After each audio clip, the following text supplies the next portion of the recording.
Welcome to yet another edition of SkySports.com's Off Script, the show which takes you places you had no idea that you could go to, and one where always Gary Neville refuses to answer the first question. Absolutely. It's off script, so you can't really follow the rules. We had our Christmas do on Wednesday, didn't we, Jeff? We did indeed. It was great fun. Some of us emerged a little more intact and perhaps with their decorum in place more than others, but good times had all, wasn't it, Gary? It certainly was. I was a little bit flat watching the game. We were watching the games, weren't we, in a club at one point. I thought it was a little bit quiet, but it was a nice environment. But then it got lively in that bar after, and you were on your way. No, unlike yourself, Gary, my motto is never forget who you are, where you are, and who you're representing. Be professional at all times. Now, I want you to look into the future. As we come to the turn of the decade, where football has come in the last 10 years, and perhaps more importantly, where's it going to go? First of all, what have we seen in the last 10 years? How different is the game?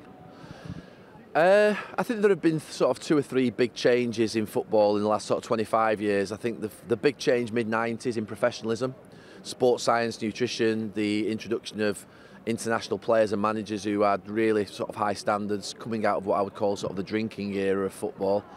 And that was a huge step up in terms of performance levels and standards. Obviously, the introduction of Sky into the Premier League as well. I would say probably then the back pass rule was a big thing. Probably just before that. I think what we've just seen now with VAR is a massive game changer again, and it's obviously got its teething problems, but I think it is a positive introduction. It just needs to be adapted to suit the modern needs of this game. I think 7 or 8 years ago, you thought that the money in the game couldn't get any more, and then all of a sudden it just became, sports now become a commodity. The money that's being paid, the player wages we thought had got to a height, it's now got to an incredible level where transfers at 200 million. So I think there have been big jumps in the last sort of 20, 25 years in the game. Another big jump, I have to say, due to a terrible tragedy in Hillsborough, around the start of the Premier League era is the safety in grounds, but not just that, the quality of grounds. I was in Spain for a very short period of time, but we should be really proud of the stadiums that we've got in this country. I know that people talk about maybe introducing standing again, but we know why that's not the case. What I would say is the stadium that we're in here today is representative of the fact that, you know, this club were at Main Road 20 years ago, and now they're in a stadium at 60,000. There's not a bad seat in the house. Every stadium we go to is world class. The pitches are absolutely wonderful. So there have been big changes in the game. Family atmosphere, more diversity in the grounds, more families in the grounds. There have been big shifts in the last 20 years. And it's always said, oh, in my day it was better, 20 years ago it was this. This game is better, it's quicker, it's faster. I was just going to say, all the things you've listed there, I understand and I agree with virtually all of them. They're all around the game. What about the actual game itself? Has the game changed? Quicker. The game's better, Jeff. 20 years ago, I was playing against teams nearly every single week that were playing 4-4-2, had a direct style with them, were very predictable in their style, would double up on fullbacks, quite a conservative approach. We're seeing more goals, and I'm not beating this because it's a Sky bit. I should be saying my game that I played in was great. It was, I loved it like you wouldn't believe. But the introduction of Ronaldo and Tevez and Bergkamp and Pires and Henry and these types of players, Zolas, have just transformed the English game. Taking things to a more unpredictable level, making the game more exciting, more passes. The introduction of Pep Guardiola and Jurgen Klopp in the last 3 or 4 years with Jose Mourinho and Mauricio Pochettino have been outstanding in terms of what's happened in the last 3 or 4 years. The fitness of the players is incredible. The speed of the players is incredible. We know that because the stats are there to back it up. Players running further and faster, more passes, more goals. We're seeing now wingers play at fullback. We're playing teams that don't even play centre-back sometimes. They do, but they're like attacking players. The game's just more positive. There is more of a winning, teams will go, majority of teams will go more for the victory. The majority of teams will press high. Majority of players now want an inventive style of football, and it is better. It is better, there is no doubt it's better, and coaching has changed a lot in the last 20 years, and I think the game's better for it. Do you think also as well, because of the explosion of interest in the game as well, not just the advent of social media, but also the information that is available, the technology in terms of recording equipment as well. Do you think the players have had to raise their game because of not just the scrutiny they're under, but the fact that the opposition will know that much more about? You think, not when I played, I know you don't like looking like that, but even now, from 10 years ago, they know far more about the opposition. I mean, I remember Nicky Butt once at Anfield giving a penalty away with a handball at half-time, saying that he didn't handball it because he thought that the cameras wouldn't pick it up because there were only maybe 7 or 8 cameras at the game. You're not saying that now in the dressing room. How many cameras have we got here today? 35? Everything is spotted. As a player, your scrutiny is high. I remember it changed. Steve McLaren was the coach at United, early 2000s, and they used to have the, I think it was Prozone was the technology at that time, and it literally monitored every single position that we had during the game. So if after the game he said I was in the right position for a goal, he could prove that you weren't by Monday, and the evidence was there to demonstrate it. So it got to the point whereby you felt a little bit like Big Brother as a player, whereby in the past you'd talk about 2 yards out of position wouldn't be picked up by all the cameras in the ground. But it would be picked up by... But that's now in training. Oh, they have that in training. Jeff, that's what I'm saying. Players have got nowhere to hide. They're strapped up to monitors every single morning. Their immune system's measured, their hydration's measured, their nutrition levels are monitored to the nth degree. Their fitness levels are specific and bespoke to the player rather than just a team. And it's become so much... It started to come in just before I retired. And I remember thinking, I'm just getting out of here at the right time because the demands upon players... It's right, you know... We've seen Olympic athletes over years, really high quality, and football lagged behind it in terms of its disciplines, in professionalism and disciplines. You know, there's that big jump in terms of the drinking era I talked about in the mid-2000s, but there was almost like a reticence to go in sort of what would be, you know, new methods to challenge ourselves out with other sports and what they were doing. Now that's completely gone. The gloves are off. You know, the adaptation of sports science centres within football clubs, medical centres within training grounds, it's incredible. They're spending as much money on that. But the thing is, the players are the assets. They're spending that much money on the players. If you can keep a player fit, you think about game training time. If you can keep a player on the training field 95% of the time and on the pitch 100%, you've got a better chance of winning matches, which in turn means the player's got a better chance of keeping his value, which in turn means the team have got a better chance of winning the games. So you would heavily invest in that, of course you would, and that's what's happened. Again, attitude shift, and it's you don't like to hark back all what it was like in my day.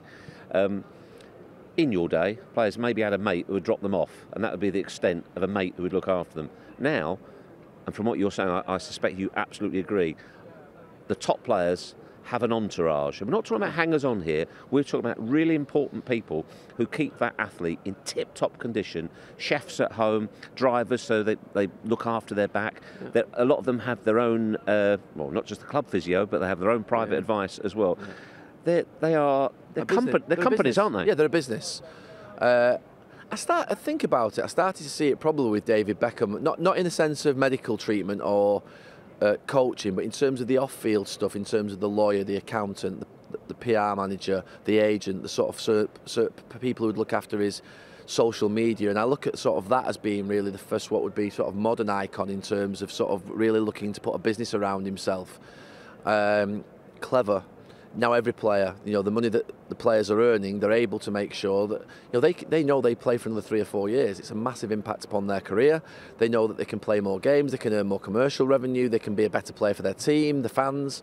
So essentially now you're talking about, you know, the idea that, you know, them having almost like their own little medical centres within their own home. The ice baths, the massage tables, those types of facilities now are built into the players' homes. And I know in my time, players were just starting to have that, what would be home service of sort of what would be, you could call it pampering. It's not, it's injury prevention.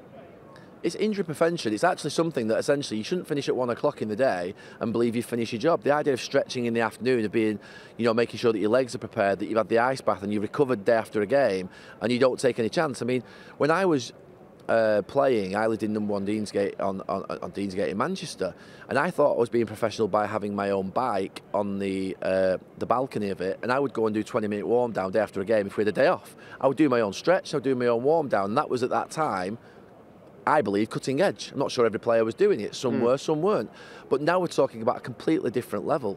Machines at home, you say therapies at home, therapists at home. It's incredible, but it's right. You know, why wouldn't you look after yourself? It's your body. It's the thing that's essentially going to protect you the most during your career, going to earn you the money. It's the core asset. Yeah. Flip side of that, is there a danger Two things. Is there a danger that players can become cocooned, and because it is a very, in the same way you'd say the same about a jockey or a boxer. I mean, we've seen Anthony Joshua this week, and the entourage he has with him.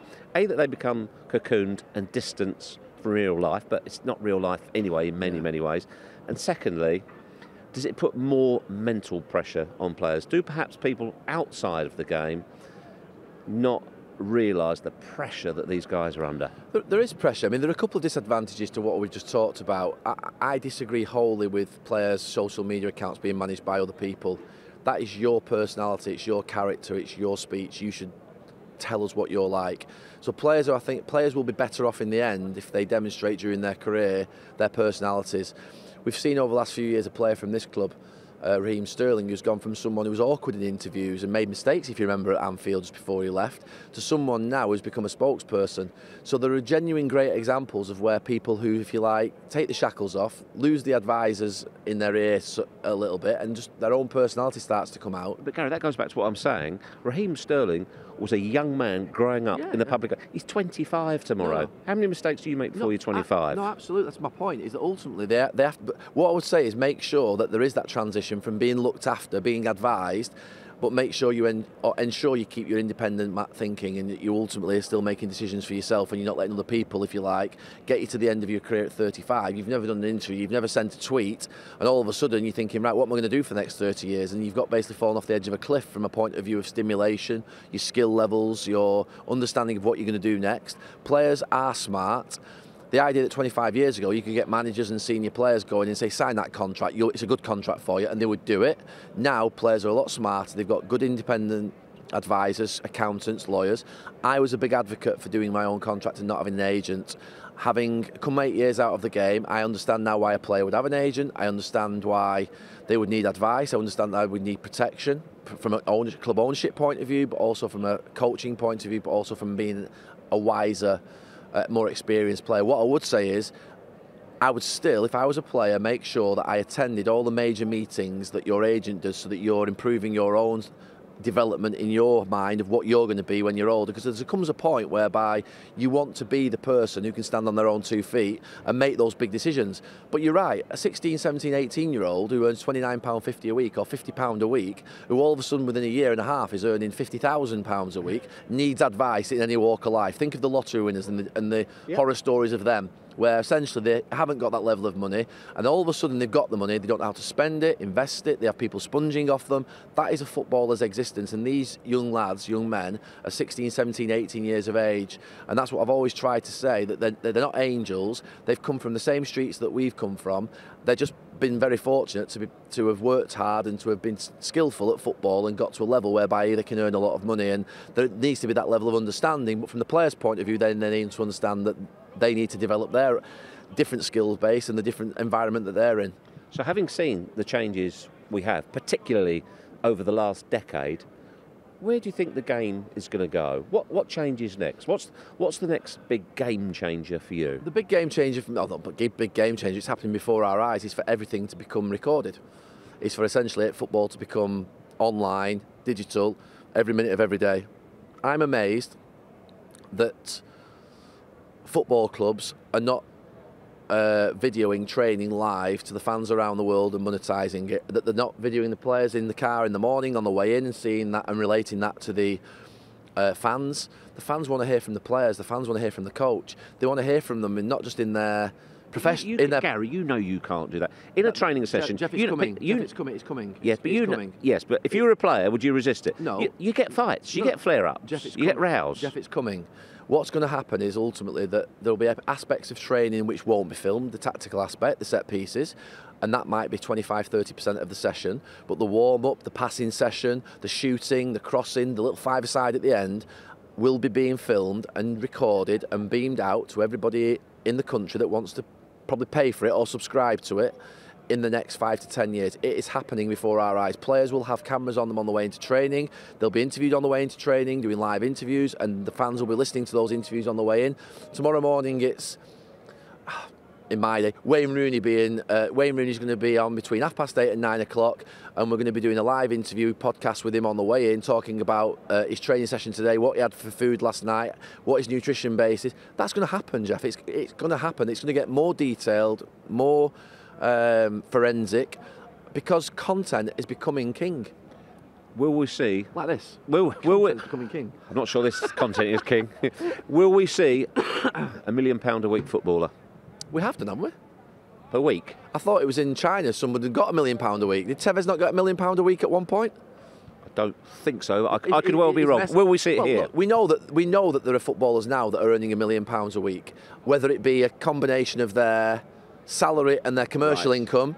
There are players earning that now. You know, the likes of Cristiano and Lionel Messi are earning that level of money now. So it's happening before our eyes. We've always accepted it, or not accepted it. It's always been accepted in tennis and in Formula One and in golf and in American football that players earn these huge salaries. It's now, to be fair, coming into football where players are earning an astronomical amount of money. I earned an astronomical amount of money in my career. It's jumped probably 2 and 3 times since then. And ultimately, that's because of the content. The content is valuable. We're seeing introductions of new companies. We're seeing Sky obviously looking at strengthening their position. It's essentially something that isn't going to go away because people love, whether we like it or not, they love the Premier League. Everywhere I go around the world, they love the Premier League. Africa, Asia, Europe, England, Ireland, Australasia. We have a game of football here that is quite special and unique. You know, that game a couple of weeks ago that I watched, the Sheffield United-Manchester United game at 2-0 and then it's 2-2 and then it's 3-2, then it's 3-3. They don't have a lot of games like that. And, you know, this happens every week, by the way. So just, this is normal. This is normal. Very normal. Typical Manchester City. And because I saw it was you. I saw it was me. Just direct. You just throw a load of water over him. All right, to wrap up. Obviously, the problems come with that sort of, not just that sort of money, that sort of exposure, that sort of attention as well. Are you still, though, optimistic for the future of football? Do you know something, Jeff? If you said to me 4 or 5 years ago, I thought that we weren't getting our pound of flesh for the money that had been invested into the game at all. I thought the quality of the football was really poor. I think the minute that Jose, Klopp, Conte, Pep, Pochettino, those 5 coaches in this last 3 or 4 years have produced some outstanding football. It's been incredible, and that's transformed our European fortune in terms of how the teams have done. We've had all English finals, we've had all English Champions League finals, Europa League finals. The last 3-4 years we have taken back over from Spain and Germany in terms of being the most dominant performers in European competition. I think at this moment in time, the biggest challenge that we have in this country is ensuring that the coaches that we have are the best coaches in the world. Because what's been proven is, no matter how much money we throw at it, we need the best coaches in the world here. And that's what's happened in the last 3, 4, 5 years. The best coaches in the world have been in the Premier League, and we've got the rewards for it, and we need to keep them here. Last one. A, because it's really out there, and secondly, because my arm aches. Within 10 years, will we see Salford in the Premier League? I hope so. You're actually now keeping me from watching them away at Colchester this afternoon, which does feel a million miles away from playing at the Etihad. No, but I hope so, because ultimately I'm a dreamer, and at this moment in time we're finding it difficult in League Two. We're adapting to a new league, but I'm confident. I'm always confident with Salford because I think we make clinical decisions. I think we have an idea of what we want for the club, and we've got a long way to go. But I'm hopeful that we will do, but it'll need essentially a lot of things to go our way, and football doesn't help you along the way. You have to do it yourself, so just have to make good decisions, and there has to be a significant amount of investment, obviously. Yes, about time the owners put their hand in their pocket personally. Oh, yeah, we do that. And get criticised for it. OK, this is the latest edition of SkySports.com Off Script with the wonderful Gary Neville and the supporting act, which was me, Jeff Shreves.